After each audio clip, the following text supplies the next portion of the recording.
Next to him is the guy wearing the spectacular Spider-Ham t-shirt.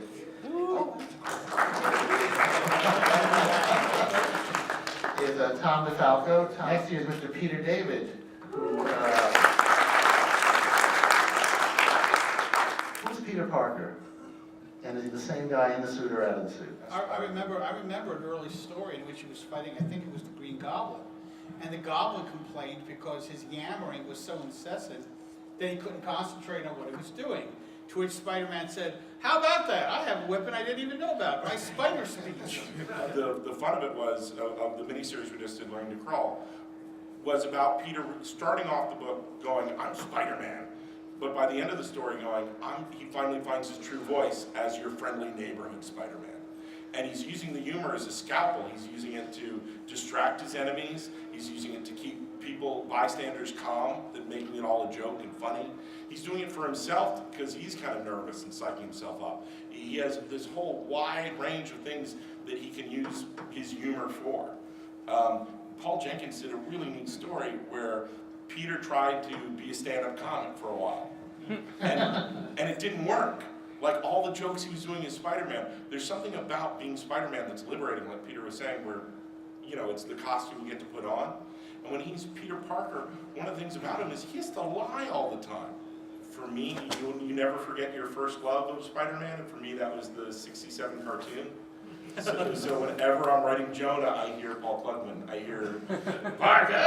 And there's something about that it's almost like you're incanting. You just start saying it and you go, all I have to do to get into Jonah voice is just go, "Miss Brandt," and then it's it.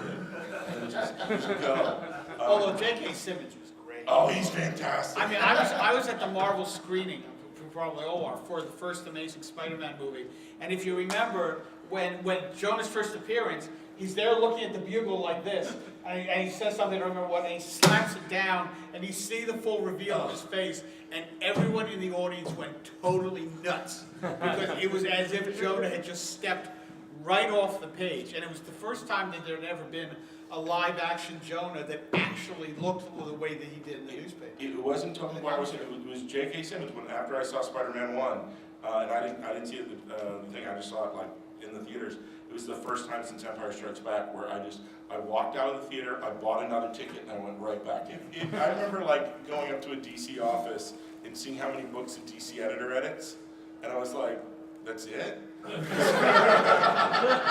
Because you go up to Marvel, and a Marvel editor, it's like the work of 3 DC editors in one room. So they're always spinning like 12,000 plates.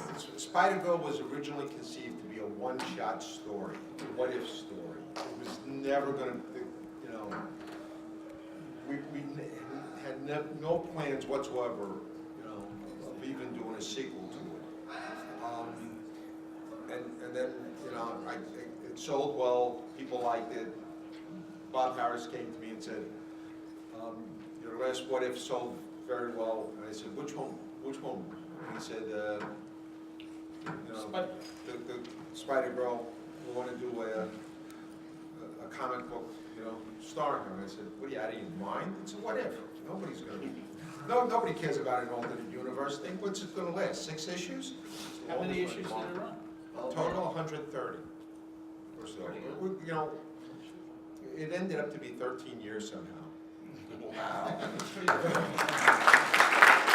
There's a YouTube of a guy with his Spider 700, and he's standing in a snowbank, and he's all dressed up, and he's got a mohawk, and looks like a tough guy, and he's got a drum that's on fire, and he's like, he's doing it to his YouTube camera, and he's emotional. He's all worked up, and he's like, I've been liking everything since big time, and but this is wrong. This is wrong. And he's ripping it page by page and burning it in the drum. And he gets to the page that has the digital sticker for the free digital copy, and he goes, I'm burning this too. No one needs to read this. And he takes the page with Spider-Man standing over Doc Ock, Peter's body. And he puts that aside, so he burns the rest of the comic. And he takes that page, and he takes the camera so he can lay it on top of the drum, so you can watch that page burn last.